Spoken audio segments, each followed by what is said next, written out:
Next हमारे पास question number 5 है। यहाँ पे आपको सेट गिवन है 100, 102, 104 एंड सो ऑन 400। यहाँ पे अगर आप देखें उसने 101 को स्किप किया हुआ है, यहाँ पे उसने 103 को स्किप किया हुआ है, मतलब एक स्किप करके वो लिख रहा है। पहले उसने 100 लिखा है, देन 102, देन 104। इसका मतलब है जो नेक्स्ट टर्म आएगी वो हमारे पास आएगी 106। एक टर्म को हम स्किप करेंगे, फिर 107 को हम स्किप करेंगे, 108 आएगी टर्म एंड सो ऑन 400। ये बेसिकली इवन नंबर्स हैं जो सिर्फ 2 पे जा रहे हैं। यहाँ पे देखिए 100 2 पे डिवाइड करेंगे तो ये हो जाएगा, 102 भी 2 पे डिवाइड करने से हो जाएगा। इस तरीके से सो ऑन ये सारे नंबर जो हैं वो 2 पे डिवाइड हो रहे हैं। तो आपने लिखना है एक्स सच दैट एक्स, ये हमने हर नंबर के साथ लिखना होता है बिल्डर नोटेशन की केस में, belongs to even numbers. Even numbers को हम ई से डिनोट करते हैं, यहाँ पे ई आ जाएगा। एंड ये स्टार्ट हो रहे हैं 100 से लेके 400 तक, तो आपने यहाँ पे लिखना है 100 to 400। यहाँ पे एक्स आ जाएगा और यहाँ पे लेस आर इक्वल टू का साइन आ जाएगा। लेस आर इक्वल का मतलब है जब आप इक्वल का साइन लगाते हैं इसका मतलब ये है कि 100 भी इन्वॉल्व है एंड 400 भी इन्वॉल्व है।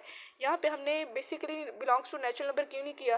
पीछे वाले क्वेश्चन में हमने नेचुरल नंबर लिखा था, वो हमने इसलिए नहीं किया क्योंकि पीछे वाले क्वेश्चन में हम 1 से स्टार्ट करते थे, एन की जगह पे 1 पुट करते थे, देन 2, तो वो नेचुरल नंबर्स होते थे जो 1 से स्टार्ट होते थे।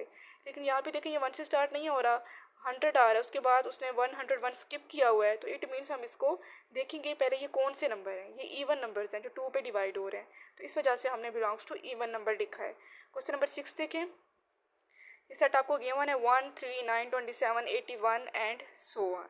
अब यहाँ पे देखें ये 3 का टेबल आ रहा है।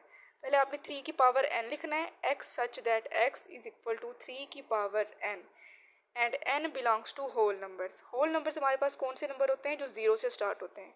नेचुरल नंबर्स 1 से स्टार्ट होते हैं एंड होल नंबर्स जो 0 से स्टार्ट होते हैं।